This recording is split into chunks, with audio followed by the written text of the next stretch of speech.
brilla más fuerte mi alma, que nada apague tu fuego. Vuela más alto que los sueños se hagan realidad, poco a poco. Cada mañana es una nueva oportunidad para ser mejor y dejar mi huella. Hola, ¿cómo están? Otro sábado más acá con la revista de Rafa. Muchísimas gracias por todos los mensajes de la semana pasada. La verdad que fueron conmovedores todos los mensajes que me llegaron. Así que eso primero se los quiero agradecer. Gracias por estar ahí, gracias por elegirme todos los sábados y también los miércoles en esta hermosa pantalla de Canal 8. Y sobre todo también por tomarse ese tiempito de mandarme ese mensajito. Como vimos en la semana pasada, se hizo una primer parte de esta visita que hicimos a la familia de Nico Flores, Osvaldo y Sandra, que son los papás de Nico, que Nico es el nene del primer milagro de cura Brochero. Estuvimos hablando con ellos, estuvieron contándonos un poco de cómo fue toda su historia. Así que para mí hacerlo, y creo que llegó mucho a la gente, fue muy emotivo escuchar las palabras de estos dos papás. Ha quedado material, como decía la semana pasada, decía, es la primera parte, ahora vamos a ver la segunda parte, ahora ya lo vamos a ver a Nico, ahí cantándonos, hablándonos, es más, me cebó unos matecitos ahí Nico, así que nada, es una familia maravillosa, una familia que me encantó conocer y que desde mi lado siento como una familia de amigos. Nos hemos mantenido mensajes estos días, además le he estado pasando el link para que puedan ver el programa. De hecho, bueno, todos saben que sí, se puede ver a través del DirecTV 140, sino Canal 8 de Naire, y sino a través del canal de YouTube también por la página de Canal 8. Así que bueno, les estoy compartiendo ellos el link, así que también estuvieron mirando el sábado pasado el programa desde Córdoba, porque ellos viven en Córdoba. Así que bueno, nada, fue un bonito programa, a mí me gustó hacerlo y por los mensajes, la recepción de ustedes, me doy cuenta que también les ha gustado. Así que vamos ahora con la segunda parte de esta hermosa visita a la familia Flores. Muy bien, seguimos acá en la revista de Rafa y bueno, estoy acá, hemos hablado con Osvaldo recién, ahora tenemos a Sandra Violino, la mamá de Nico. Así que, bueno, teníamos muchas ganas. Primero, ya se lo dije a Osvaldo, pero tengo que decirte a vos gracias por recibirnos en tu casa. Yo siempre digo que uno cuando lo invitan a la casa, uno tiene que agradecer. Porque no a todo el mundo uno le abre la puerta de su casa. Bueno, así que la verdad te lo agradezco un montón. Por favor, Rafa, los agradecidos somos nosotros, que bueno, de esta manera puedas también seguir difundiendo lo que es Brochero y especialmente para nosotros. Y nuestra casa siempre está abierta a todo el que quiera venir, así que un placer para nosotros recibirlos. No, para mí, la verdad que estoy muy contento y ya de paso, entre paréntesis, quiero agradecer a Marisa Camporro, que es la que ha hecho la unión, mi gran compañerita del secundario. Sí, la verdad que una gran persona. Marisa ha sido directora del registro donde yo trabajaba, sí. Pero una gran amiga, así que también con un afecto muy especial, así que bueno. Dice todo lo que le decía que venga, porque creo que ahora está en Córdoba, le decía, venite, no, así que es más, te estoy mandando al frente, que no has venido. Y si no podía, todo, si me dijo, dice, estoy tentado de ir, pero bueno. Bueno, lo mismo te estoy mandando al frente. Bueno, Sandra, una historia difícil, que debe haber sido dolorosa, difícil. Sí, pero siempre yo digo que a veces uno con el paso del tiempo resignifica lo que es la cruz, ¿no? Uh-huh. Indudablemente fue una situación caótica, uh-huh. Con mucho dolor, con mucha pérdida, pero bueno, a los ojos de la fe y con el tiempo, uno puede mirar hacia atrás y entender el para qué fue tanto sufrimiento, uh-huh. Y bueno, la verdad que es una gracia muy grande recibir un milagro en la familia. Y bueno, y poder dar testimonio de eso, ¿no? Uh-huh. Como decía Osvaldo, los milagros existen, lo tenemos aquí en carne y hueso, y por ahí para la gente, y sobre todo para, no tanto para los mayores, pero en las nuevas generaciones es difícil creer. Entonces, bueno, tener un milagro tan cercano que uno que lo pueda ver, que lo pueda tocar, que lo pueda mirar, que lo pueda entender, y un estudio tan profundo que se hizo desde la ciencia, porque aquellos que no creen, digamos, en los milagros, acá científicamente, la historia de Nicolás fue realmente eso, ¿no? De determinar que no hay explicación científica en el estado físico de Claro, Nicolás para que esté en las condiciones claro. que esté. No hay nada que se pueda decidir a través de la razón, como siempre te digo cuando hablamos de la fe. A ver, cuando la fe se trata esto de decir Padre, Hijo, Espíritu Santo, la misma persona, ya el entender eso es solamente un símbolo de fe, ¿sí? O sea, no lo puedes entender a través de la razón, porque a través de la razón no lo vas a entender nunca. Es simplemente tener fe en que eso es así. Y es un milagro, es eso, es simplemente tener esa fe y esa creencia de que pasó y se puede ver y se puede saber a través de solamente la fe y, bueno, de una Sí, y en explicación. este caso puntual cuando se estudian los milagros, Ujú. es demostrarle al mundo o sea, la fe hace a lo que fue el pedido que hizo Osvaldo a Al cura Brochero, Rochero. que, bueno, realmente en el proceso de beatificación y de estudio de un milagro, vos tenés que acreditar que solo le has pedido A uno solo. solamente a uno solo. Exacto. Entonces, bueno, en esto de la fe que vos decís, y la creencia y el pedido, nosotros tuvimos que acreditar, con esto que un poco contaba Osvaldo, de que nuestro casamiento fue en Brochero, que cuando lo bautizamos a los 30 días fue en Brochero, en una ceremonia muy chiquita, porque nosotros queríamos que Nicolás sea bautizado en Brochero.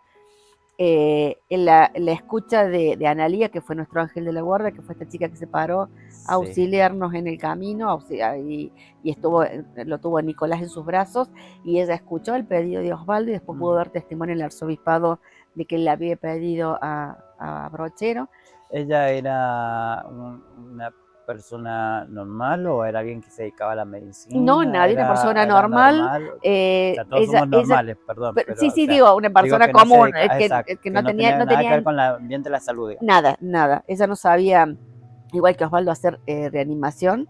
No tenía ningún conocimiento médico, se paró, es más, no sabe por qué se paró. Ella siempre cuenta, y después en un libro que nosotros escribimos con la gente que estuvo como testigos del accidente y del milagro, ella siempre cuenta que se iba de parranda esa noche y que a partir de su participación en la vida de Nicolás le cambió la vida.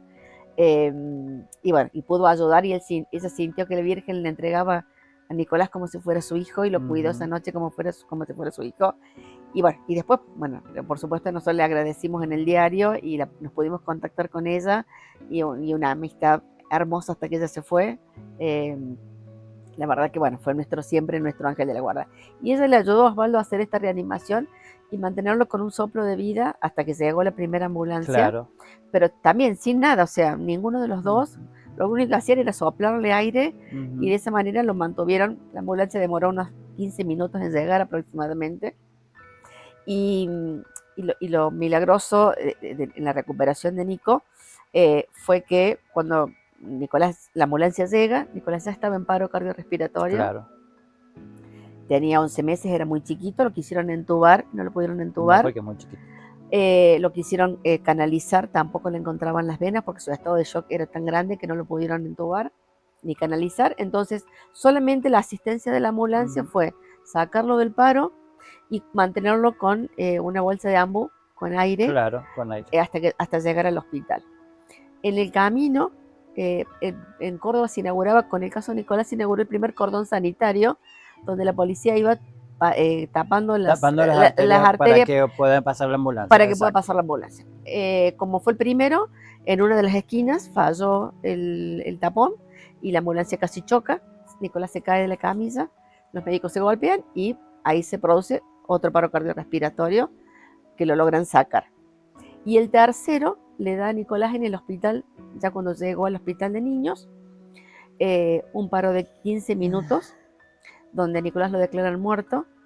El médico que el médico que iba a operar dice que él sintió una necesidad de ir a la sala del tomógrafo, que él jamás iba a eso. Él estaba esperando en en el quirófano y sintieron la necesidad de ir a la sala de tomógrafo, y cuando él pasa por la puerta, Osvaldo estaba en la puerta, él entra, y entonces los médicos le dicen: doctor, no lo pudimos salvar, entró en un paro, lo reanimamos y no lo pudimos sacar.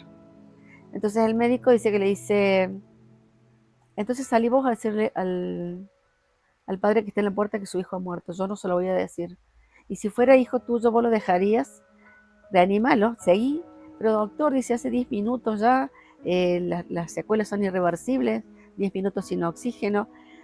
Y entonces dice que le dijo: bueno, no importa, vos seguí. Y ahí es cuando Nicolás estaba tapado con unas sábanas, declarado muerto. Lo destapan, lo reaniman y reacciona a los 15 minutos. Y eso está escrito en la historia clínica, así que todo eso sirvió para, bueno, acreditar todas estas circunstancias. Y ahí es cuando esa noche lo operan. A nosotros, unos amigos de la familia, que son médicos, un matrimonio, ella pediatra y el médico, le habían dicho a mi hermana que Nicolás no iba a pasar la cirugía, no había forma de que se salvara por el estado en el que estaba. Pero bueno, sin embargo se operó, Nicolás salió. Y bueno, como contaba Osvaldo, al mes nos dieron el alta. Yo estaba en casa yo estuve 2 años en silla de ruedas, o sea que no me podía movilizar. Y lo llevaron a casa con este diagnóstico de vida vegetativa. Antes, vos cuando en todo este proceso, vos estabas, cuando fue lo del accidente, ¿vos estabas consciente o habías perdido? No, estaba consciente, pero tengo una amnesia psicológica. Bien. Del accidente no me acuerdo nada. De nada, que es normal. Sí. Por supuesto, es todo lo que me cuenta Osvaldo, lo que vi en las imágenes después de la televisión, las fotografías y demás. Pero vos ya te despertás, digamos, empezás a tomar conciencia cuando ya estás en el sí, tengo así como flashes del traslado de la ambulancia por el dolor, y después ya me acuerdo desde el hospital, cuando ya estaba internada en el hospital. Ahí ya me acuerdo. Y obviamente preguntabas todo el tiempo por qué había pasado. Sí, pero lo que pasa es que bueno, ahí me mantuvieron 2 o 3 días hasta que primero me dieron la noticia de mi papá, y después, bueno, de Nicolás me decían que estaba bien, pero yo ya empecé a sospechar, hasta que bueno, ya pregunté y bueno, ya me contaron la verdad sobre Nico. Y bueno, y esto de la fortaleza de decir, bueno, mis piernas estaban destrozadas, el dolor era terrible hasta que me operaron, y aparte me tenían que operar primero una y después la otra, así que bueno, todo el tiempo era ofrecer mi dolor por la recuperación de Nico, y la desesperación de recuperarme lo más rápido posible para poderlo ver, porque bueno, yo no me podían, yo les pedía que me llevaran en una ambulancia a verlo, pero bueno, no se podía. Así porque encima estaban en hospitales distintos, porque él estaba en el hospital de niños. Ella estaba en el hospital de niños y yo en el de urgencia. Claro. Sí. Y cuando Nico se salvó, estaba en estas condiciones, como ustedes dicen, estado vegetativo, ¿cómo vino el proceso después? Bueno, como te dijo Osvaldo, a nosotros la verdad que nos entró el diagnóstico por un oído y nos salió por el otro. Tal cual. Bueno, creo que es la gracia de Dios, ¿no? De seguir con esa fortaleza. Nosotros, Nicolás había perdido la masa encefálica y masa ósea. Entonces él tenía abierto su cabeza como si fuera la mollera, pero con un espacio mucho más mayor, más o menos de unos 6 centímetros de diámetro en la parte frontal. Entonces él tenía su pielcita y latía ahí el poco cerebro que le quedó. Claro. Porque Nicolás tiene prácticamente 3/4 del hemisferio derecho solamente. Bien. Él no tiene absolutamente nada en el hemisferio izquierdo, y la zona frontoparietal del derecho también afectada. Entonces, si vos ves una tomografía de Nicolás, es negro el hemisferio izquierdo y negro la zona frontoparietal derecha. Entonces, quien ve una tomografía de Nicolás, un médico, te dice, esta persona o está muerta o tiene vida vegetativa. Claro, y lo ven y ahí está el objetivo ahí está el objetivo del milagro. Exacto. Digamos, para los que no creen, digamos, ahí está la explicación científica de que esta persona con esta imagen de tomografía, con esta clínica, es imposible que esté como en el estado que está. Y ahí empezó el proceso de recuperación de Nicolás. Nosotros teníamos programado una cirugía para los primeros días de enero, Ujú. en realidad para el 1 de enero, para ponerle una placa de titanio, porque Ujú. eso teníamos que proteger ese cerebro. Claro. Entró una emergencia al hospital, se suspendió la cirugía y el otro día la ortopedia que había llevado todo el instrumental, porque eso va con instrumental esterilizado, vino a retirar el instrumental y nadie le avisó que la cirugía no se había hecho y se llevó la placa y el instrumental. Y cuando el médico entró a operar, no había nada para ponerle. Entonces, bueno, sale el médico, nos avisa, había quedado una colección de una hemorragia todavía residual, que el médico iba a hacer las dos cosas, iba a sacar eso, iba a poner la placa. Entonces nos dijo que, bueno, había que no sabía qué hacer, entonces dijimos, bueno, saque la hemorragia y entonces, bueno, programamos después, dice, para 6 o 7 meses lo otro. Se operó y por ese orificio el médico iba haciéndole las ecografías y revisando cómo iba la presión intracraneana con el cerebro de Nicolás. Hasta que, te lo hago corto, pasados 3 o 4 meses, un día va a hacer la ecografía, nos vamos a una consulta de control, entonces nos dice, chicos, bueno, vamos a tener que hacer una resonancia de urgencia. Le digo, doctor, ¿qué pasó? No te puedo decir nada, por favor, vamos a hacer una resonancia. Bueno, el asunto fue que, claro, él veía todo negro, no podía ver nada y no sabía qué pasaba, pensaba que se había afectado el cerebro y resulta que cuando le hacen la resonancia descubren que Nicolás se le había reconstituido el hueso milagrosamente en el lapso de 3 meses. Entonces no hizo falta ponerle la prótesis de titanio porque se había recuperado. Qué increíble. Bueno, después Nicolás había quedado sin visión porque la hemorragia había entrado por el nervio óptico y se había alojado en el ojo. Ujú. El ojo izquierdo él no veía por el daño neurológico y en el derecho por esta hemorragia que se había gelatinizado. Los oftalmólogos nos dijeron de que eso había que esperar y que si no se reabsorbía no se podía operar porque era gravísimo, digamos, la cantidad de hemorragia que había en el ojo. Nosotros empezamos a preguntar, teníamos una muy buena oftalmóloga, nos dijo, le preguntamos si nos podíamos ir a Estados Unidos, que sé yo, uno en la desesperación de Sí, como todo, ¿viste? ¿A dónde puedo ir? Uno siempre lo primero trata de hacer todo. Y nos dijeron que no se podía hacer nada, hasta que nosotros seguimos preguntando y encontramos un oftalmólogo en Córdoba, jovencito, que nos dijo, para mí sí es operable, yo, si ustedes quieren, lo opero. Bueno, volvimos a nuestro oculista y le digo, doctora, mire, nos dice que sí se puede operar. Entonces me dijo, bueno, mira, dice, si ustedes quieren, para mí, no hay antecedentes, por la gravedad y por la edad de Nicolás, tenía 1 añito recién cumplido. Claro, re chiquita. Dice, yo les sugiero que vayan a hablar con el doctor Manciti, que es el jefe de oftalmología en ese entonces del Garraham, que es el único que puede tener experiencia como para operar. Así que bueno, fuimos.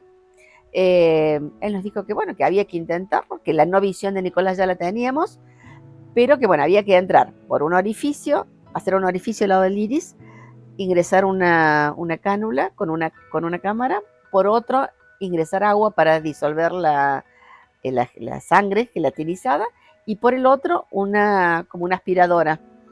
Entonces dice, bueno, generalmente uno entra y bueno, vamos a ver por dónde podemos entrar. Dice, la visión ya él la tiene perdida, o sea que, pero bueno, podemos correr el riesgo de lastimar el ojo, pero bueno, era lo mismo que ya teníamos. Claro, sí. Entonces, bueno, dijimos que sí, nos arriesgamos y fuimos a rezarle brochero a la tumba y yo le pedí especialmente que Nicolás solamente viera para que se pudiera manejar solo, Claro. que no dependiera de otra persona para manejarse, que era la única visión que yo le pedía. Y bueno, nos fuimos a la cirugía y fue así increíble. El médico nos dijo, bueno, esto va a ser largo, no sabemos cuánto va a demorar. Nos quedamos en la habitación con mi hermana que nos había acompañado. Yo estaba en silla de ruedas porque todavía estaba en el proceso de recuperación. Empezamos a rezar el rosario con Osvaldo, mi hermana y yo. Y a los 20 minutos aparece el médico, que por supuesto nos llevamos un susto bárbaro, y nos miró y se sonrió y dice, chicos, dice, yo no lo puedo creer. Fue increíble, por donde entramos, encontramos la hemorragia, pudimos sacar todo de una sola vez, y bueno, y ya está listo, se pueden ir. Y nosotros, bueno, estábamos en Buenos Aires, dijimos, no, ¿cómo nos vamos a ir a Córdoba y demás? Bueno, dice, si ustedes se quieren quedar, quédense, pero yo ya no los veo más. Mañana le destapan el ojo bueno, y fuimos a la Plaza de Mayo. eh, y Nicolás, siempre con mi hermana nos reímos porque llegamos a la Plaza de Mayo y se levantaron las palomas y Nicolás le vimos su expresión de que realmente nos dimos cuenta que veía. Y bueno, y fue hermoso y bueno, y eso fue como, bueno, nosotros decimos el segundo gran milagro dentro de la recuperación. El primero fue este de hueso, después el de la vista. Y bueno, y Nicolás empezó solo en su transcurso de pasar de los días, eh, bueno, a vivir como solos, empezó a hacer señas. Él cuando quería escuchar música se tocaba la cabeza. Cuando sonaba el teléfono se tocaba el oído. Empezó a hacer un sonido gutural cuando tenía hambre. Bueno, las fonos nos habían dicho que teníamos que empezar a estudiar el lenguaje de señas, entonces compramos los libros para aprender los lenguajes de señas. Empezamos con lenguaje aumentativo, le sacábamos fotos a las comidas para que él pudiera elegir qué comer, claro. o a los juguetes para ver a qué quería jugar. Y bueno, y empezó con estos de los sonidos, y el doctor Montenegro, que fue el que lo operó, nos dijo, empiecen a registrar en un cuaderno lo que va diciendo. Entonces, bueno, así empezamos el registro. Nicolás empezó a decir A cuando quería agua, después empezó con Bu para decir que quería jugo, y después empezó con sílabas y empezó a armar frases con 3 o 4 sílabas mezcladas con señas, hasta que un buen día Nicolás empezó a hablar. Y bueno, nosotros habíamos escrito la primera carta cuando le dieron el alta en ese enero, el 26 de enero después del accidente, diciendo que para nosotros la vida de Nicolás había sido una gracia porque todo el mundo nos decía que no iba a pasar. Bueno, esa carta la mandamos al arzobispado, nos contestaron que muchas gracias, que siguiéramos rezando, que nos agradecían haberlo, pero no lo tomaron en cuenta. Nada. Cuando pasa esto, que Nicolás vuelve a caminar y ya empieza a hablar, nosotros le preguntábamos al médico, al doctor Montenegro, si lo que estaba haciendo Nicolás estaba bien. Claro. Y entonces nos dijo, chicos, dice, yo no sé si ustedes son creyentes, pero si han hecho alguna promesa, cúmplanla porque esto es un milagro. Y ahí escribimos una segunda carta. Esa carta se perdió. Nunca supimos si llegó o no llegó, si no nos contestaron, y quedó. Que nosotros, al arzobispado, sí. Entonces, bueno, para nosotros la vida de Nicolás y la recuperación era un milagro, atribuido a Brochero, aunque no lo aprobaran. 10 años después, por una circunstancia especial, que mi mamá viajó a Roma con el obispo, Nicolás tenía mucha necesidad de comulgar y lloraba porque no podía comulgar, y nosotros, como no le habíamos hecho el estudio del catecismo, bueno, con toda la rehabilitación que él tenía, bueno, la verdad que no estaba dentro de las prioridades. Y entonces Monseñor Colomé en ese momento le dice a mi mamá, no, dice, qué mejor preparación que él sienta la necesidad de recibirlo a Jesús, así que cuando vuelva, dice, yo voy a hablar con su hija y vamos a organizar. Cuando en ese viaje vuelven por Roma, pasa Monseñor por la causa de los santos y le dice, Monseñor, ¿cuándo va a aparecer el milagro de Brochero? Desde el año 65 que está la causa, no puede ser que no haya un milagro. Es un hombre que está acreditado su vida como siervo de Dios. ¿Cómo puede ser que no haya un milagro? Y entonces él se acordó de la historia de Nicolás, y cuando llegó le contó a las monjitas que leen las gracias aquí en Brochero que se pusieran en contacto. Nosotros teníamos guardada esa carta con la respuesta, la primera del arzobispado, y sobre eso hicimos la reconstrucción.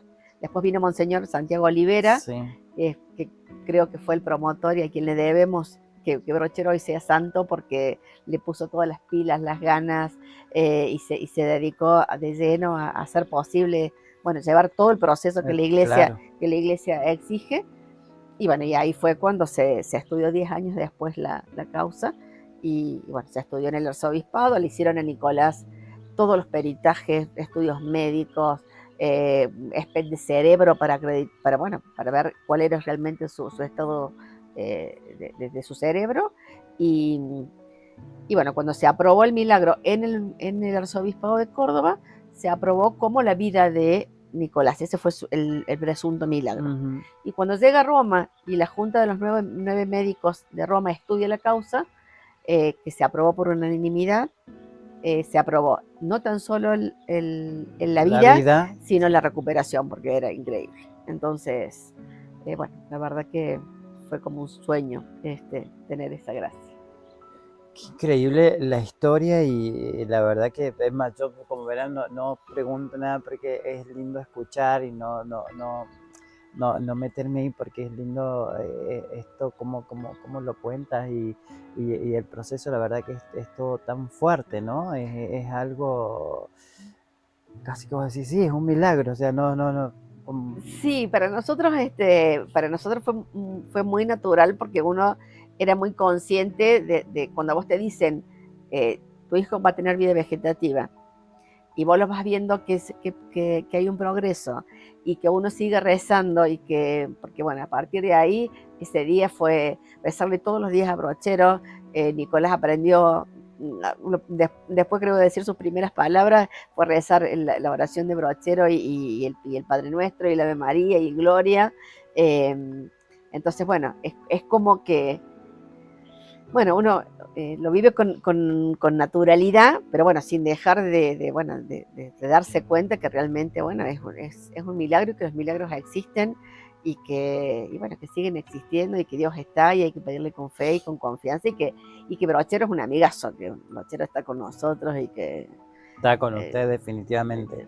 Y como mamá, cada vez que te levantas, lo ves a Nico, ¿cuál es el pensamiento de la mamá? Bueno, uno, como te decía Osvaldo, diría que lo quiero matar. Cuando Es se normal porta porque mal. es un hijo. Pero bueno, No deja de ser tu hijo, por eso. Nico es muy especial y entonces es como que él es muy sensible con las personas que necesitan, tiene una sensibilidad muy especial y bueno, uno no deja de dar gracias de Dios de tenerlo. De tenerlo. Tiene un esfuerzo, una fortaleza, una fe, como decía Osvaldo, a veces uno se cansa y Nico nos dice, no vamos a ir a misa hoy, no vas a ir a misa. Claro. Bueno, esta cuestión de mantener la cercanía con Dios en él es muy especial y bueno. Muy bien, seguimos acá y bueno, se nos incorporó Nico, Sam. Acá estamos con Nico, con el milagro. Nos reímos porque todo el mundo, claro, cuando fue el milagro fue el niño del milagro. Claro. Y ahora él se enoja porque dice, ya no soy niño. Entonces, bueno, siempre le explicamos que la gente se queda con ese recuerdo, claro, de donde se produjo el momento. Era un bebé de 11 meses.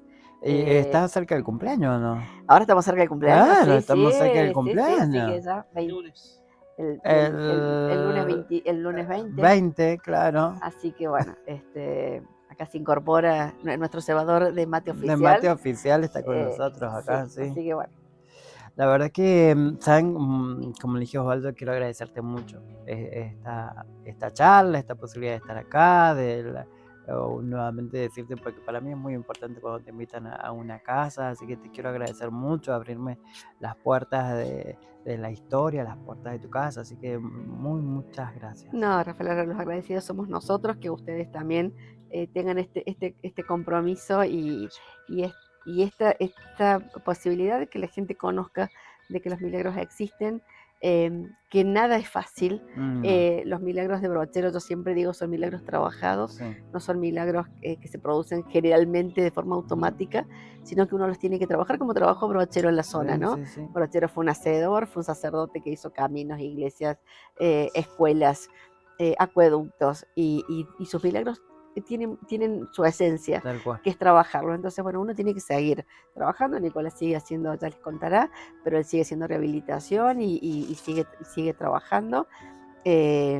Nada es fácil, pero Dios te da, como decía Osvaldo, la fortaleza para seguir adelante y bueno, y ser testigos de que los milagros existen. Creo que eso esa es nuestra misión.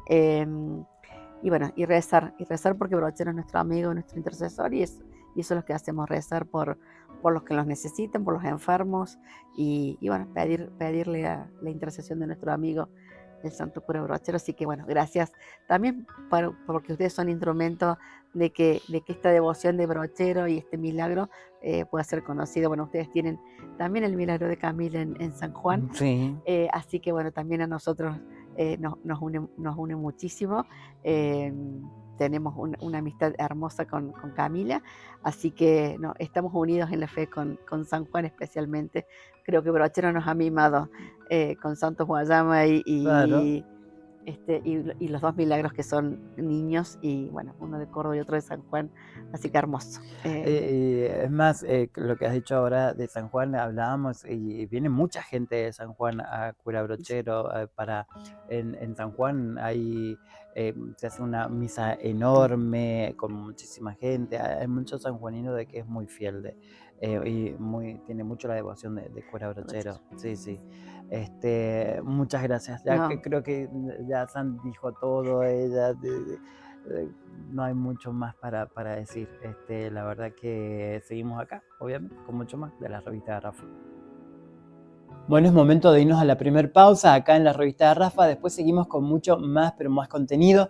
No solamente hemos estado con la familia vamos a mostrarte lo que quedó de material de esta visita con Nico Flores, y también algunos lugares también de Cura Brochero que a lo mejor no conoces, así que ahí los vamos a estar visitando y te los vamos a estar mostrando. Pero ahora es momento de irnos a la primer pausa y después seguimos acá con mucho más de la revista de Rafa.